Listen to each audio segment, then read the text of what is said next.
بسم اللہ الرحمن الرحیم۔ میں ہوں خالد اور آپ دیکھ رہے ہیں میرا یوٹیوب چینل دا ٹائم وتھ خالد۔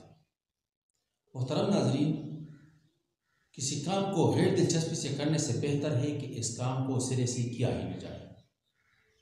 دلچسپی نہ لینے سے ایک تو وہ کام تسلی بخش طریقے سے انجام پذیر نہیں ہوتا، دوسرے کام کرتے ہوئے کارکن کا اپنے دماغ میں الجھن محسوس ہوتا ہے۔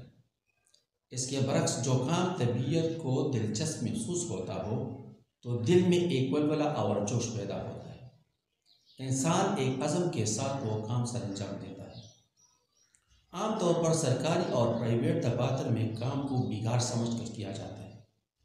کارکن حضرات ایسے طریقے سوچتے رہتے ہیں کہ کس طرح کام کو کم سے کم کیا جائے، بلکہ صرف اتنا کام کی جائے کہ جتنے کی انہیں تنخواہ ملتی ہے، اور یہ صورتحال انہیں حرام خوری پر مائل کرتی ہے اور انہیں آج کا کام کل پر ڈالنے کی عادت پڑ جاتی ہے، اور یہی وہ چیز ہے جو اس کی ترقی میں سم قاتل کا کام کر لیتی ہے۔ دو شوق رکھنے والے افراد حصہ لیں تو جو شخص زیادہ شوق رکھتا ہو وہ جیت جاتا ہے۔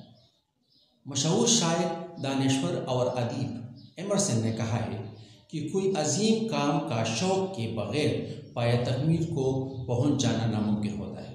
آپ کامیاب انسانوں کو لیں، انہوں نے خواہ کسی بھی شعبے میں ترقی کی ہو، ان کا جائزہ لیں۔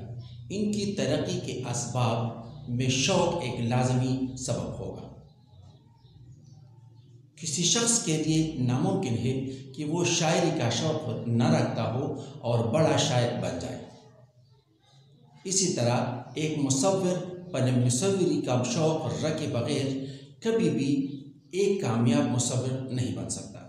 ان کا کہنا ہے کہ میں کارکنوں کا جوش اور شوق سے باغ دوڑ دیکھنا پسند کرتا ہوں۔ ان کی ایک خاص وجہ ہے کہ باغ دوڑ کا گاہکوں پر بہت اچھا اثر پڑ جاتا ہے اور ہمیں بزنس زیادہ ملتا ہے۔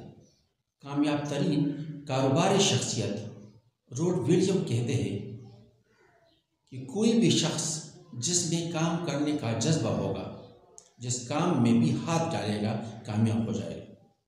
نوبل انعام یافتہ سر وکٹر ایڈورڈ ایپلٹن نے ہفتہ وار ٹائمز کے نامہ نگار کو انٹرویو دیتے ہوئے کہا تھا، میں سائنسی تحقیق کے کاموں میں کامیابی کے لیے شوق اور ولولے کو پیشہ ورانہ مہارت سے بھی زیادہ ضروری سمجھتا ہوں۔ لہٰذا آپ کوئی بھی کام کر رہے ہو، آپ کا شوق ہی آپ کو کامیابی کی منزل